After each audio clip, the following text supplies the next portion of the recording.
Assalamualaikum warahmatullahi wabarakatuh. Perkenalkan, nama saya Musihatun Khairini dengan NIM 1920201062. Saya dari PGMI 2 akan menjelaskan materi mengenai makanan dan minuman yang halal dan haram dalam Islam.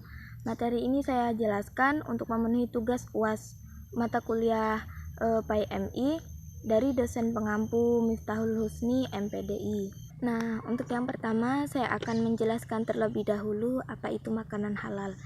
Makanan halal adalah makanan yang diizinkan atau diperbolehkan untuk dikonsumsi oleh orang-orang, yang mana makanan tersebut membawa kesehatan bagi tubuh kita dan tidak dilarang oleh Allah ataupun dilarang di dalam Al-Quran. Nah, selanjutnya adapun jenis-jenis makanan halal. Yang pertama, halal zatnya, contohnya seperti daging ayam, daging sapi, sayur-sayuran, dan sebagaimana yang kita biasa konsumsi itu adalah makanan halal, yang halal dari zatnya. Karena apa?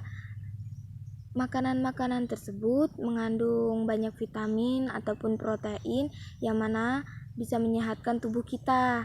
Dan yang kedua, halal secara memperolehnya. Nah, seperti apa cara memperolehnya? Seperti kita tidak mencuri, ataupun kita diberi orang, ataupun kita membeli, itu adalah makanan yang halal. Yang ketiga yaitu halal cara pengolahannya. Misalnya daging ayam. Ayam itu kan sebelumnya disembelih. Lalu pada saat penyembelihan ayam itu harus sesuai dengan syariat Islam, yaitu membaca bismillah atau membaca doa-doa tertentu. Nah, itu menjadikan makanan atau daging ayam tersebut halal untuk dimakan. Selanjutnya yaitu makanan haram. Makanan haram adalah segala sesuatu yang dilarang atau tidak diizinkan di dalam Al-Quran untuk dikonsumsi ataupun dimakan. Kenapa? Karena di dalam makanan haram itu mengandung banyak bahaya bagi kesehatan tubuh.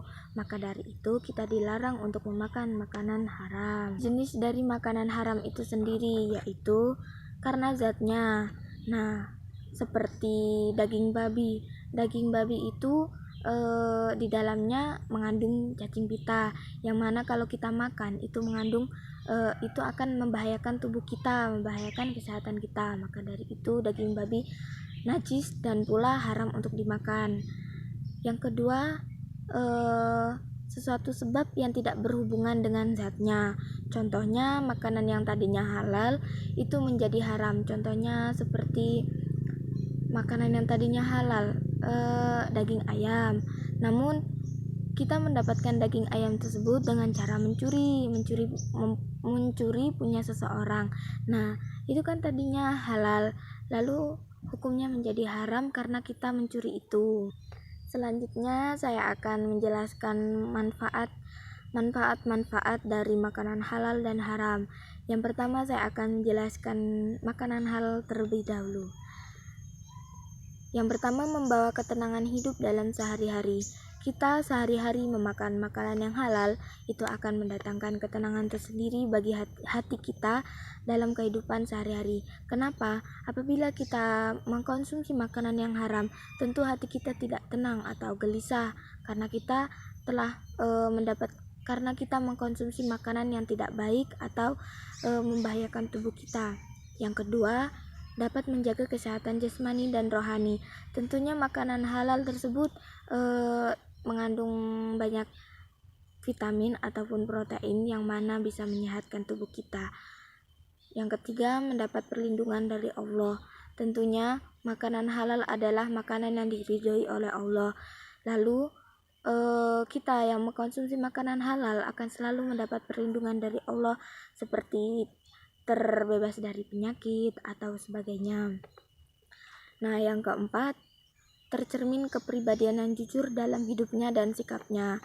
Nah, kita yang mengkonsumsi makanan halal itu akan terbiasa atau kelihatan kalau sikap kita itu jujur, sikapnya atau kepribadiannya pokoknya terkenal baik oleh orang-orang.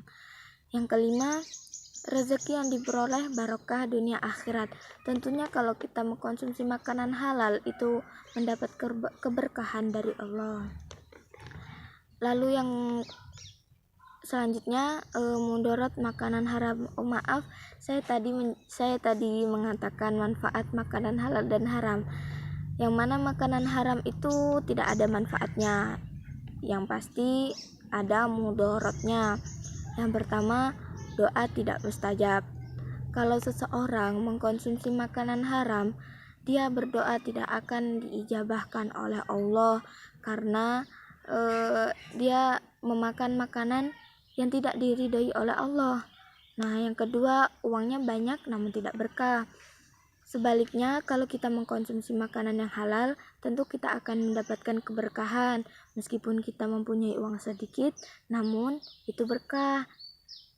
Tetapi kalau haram, uangnya banyak tapi hasilnya tidak halal, itu tidak akan berkah.